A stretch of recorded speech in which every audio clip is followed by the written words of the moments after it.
Texas has done it again, ladies and gentlemen. Texas had did it again and end up getting the win today over number 5 LSU 65 to 58. Now Texas does take down LSU and it's the 10th straight win for the Texas Longhorns. Now Madison Booker didn't play well today, but she did have 16 points including 4 consecutive free throws in the final 24 seconds. And number 3, Texas overcame a woeful shooting and rallied back and was not winning majority of this game to come back in the end of the third going into the fourth in a 65-58 victory over number 5 LSU. Now, Texas only went 7 of 37 shooting in that first half and trailed by as much as 12 in the third quarter. But Booker and the Longhorns, I can say, the leading scorer this season, missed all 11 shot attempts in the first half, averaging nearly 21 points over the previous 9 games. But Texas fought through the slow start and took a 50-49 lead, and Brianna Preston was definitely a spark coming off the bench. It had a clutch basket with just under 6 minutes to play and never trailed again after that layup. Now, Roy Harmon consecutive buckets pushed Texas to a 61-56 lead before Booker closed out Texas' 10th straight victory. Now, Texas definitely earned their third win over a top 10 opponent in the last 8 days. Now, I have to say this for LSU, though. Anisha Morrow had 15 points and 20 rebounds to lead the Tigers. Now, it's a few takeaways that I have to talk about, especially when it comes to LSU. Now, the Tigers let the Longhorns right back in the game and run 4 fouls in the last minutes of the third quarter.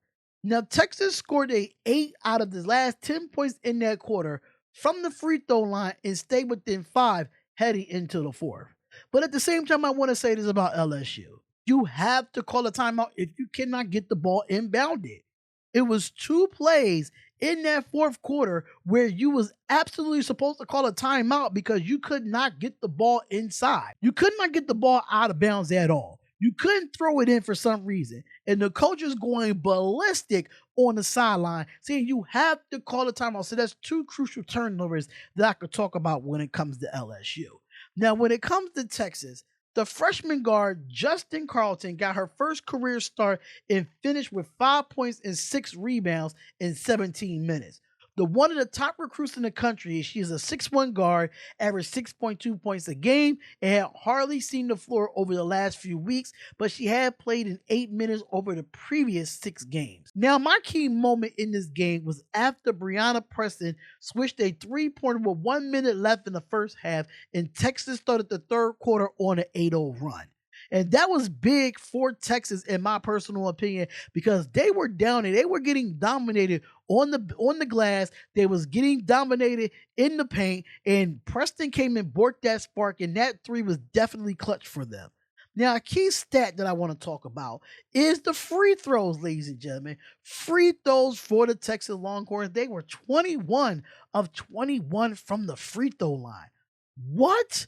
That's how they won this game. It wasn't because of how they shot percentagely or how they shot the 3-pointer percentagely. No, it was 21 of 21 from the free throw line, and that's how you're going to win games. Now, up next for the Texas Longhorns, they go and play at Georgia on February 24th, while LSU hosts Georgia on Thursday. But before we get into any of the box score of this game, let's talk about the quarters in this game.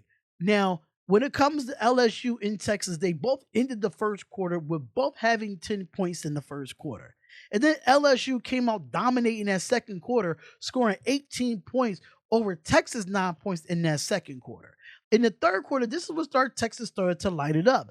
They outscored LSU 25-21 in that third quarter.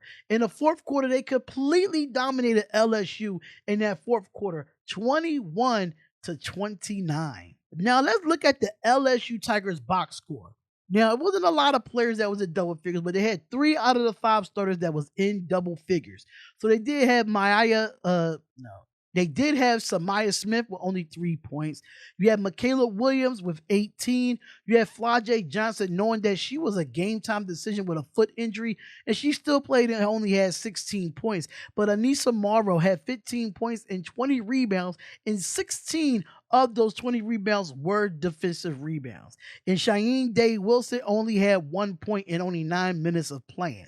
You had nobody really off the bench helped LSU at all besides Kaylin Gilbert that had that 3 points with the foul and one that put them closer to trying to get back this game. And then you had last tier Poa where only had 2 points off the bench. Now, when it comes to LSU, right, they shot 33.3%. So did Texas as well. They both was 21 of 63. But 3 of 12 from the 3-point line is not going to cut it for LSU. That is 25%. You're not going to cut it trying to shoot the basketball that way. And then free throws. There's no way that you're 13 of 19 from the free throw line and 68.4%. You're going to have to shoot the ball way better at the free throw line if you want to advance and go deep into March Madness. Now, when it comes to rebounds, they had 44 rebounds.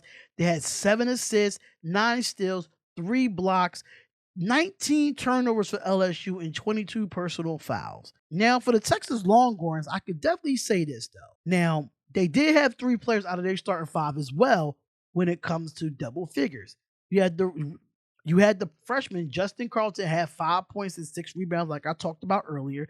Madison Booker, she didn't play well today. If you look at her field goal and her 3-point, even though that she was 10 for 10 for the free throw line, she was 3 of 17 from the field and 0 for 1 from the 3-point line. She did have 10 boards and 16 points for Madison Booker. Taylor Jones, she did have 8 boards with 12 points. Yet Roy Hammond had 10 points and 5 assists, and Shea Holly with only 2 points playing in 22 minutes. But there was some key players off the bench for the Texas Longhorns. Now, you had Kayla come off the bench playing 20 minutes but only having 4 points. You had Jordan Lee. She came off the bench with 7 points. You had Brianna Preston, what I thought that was a heck of a spark for the Texas Longhorns at the end of that third quarter going into the fourth. She had 7 points. And then that's what it was for the Texas Longhorns compared to LSU. When it comes to them, the bench play was the reason why Texas was able to get back into this game. But like I said before, they both shot 33% from the field when it comes to LSU and Texas Longhorns. And for the Texas Longhorns, they only took 9 3-point shots, which they was 2 of 7 from the field, but it was 28% from the field, which was not shooting the ball well. So the number one stat that they have in this game, and that was from the Texas Longhorns in itself, 21 of 21 from the free throw line. I'm sorry. That's how they won this game, at the free throw line. Yes, they give up 18 personal fouls. They did have 44 rebounds. They had 13 assists. They had 10 steals, 6 blocks, and they had 15 turnovers. But that one stat, 21 of 21 at the free throw line, you can't tell me if you're going to lose a game that way, because you're just not. You're just not going to lose a game that way. 21 of 21 is definitely accurate to win a game no matter at any level of basketball. If it's high school, if it's college, if it's junior college, it doesn't matter. At the end of the day, you're still going to win that game 21 of 21 at the free throw line.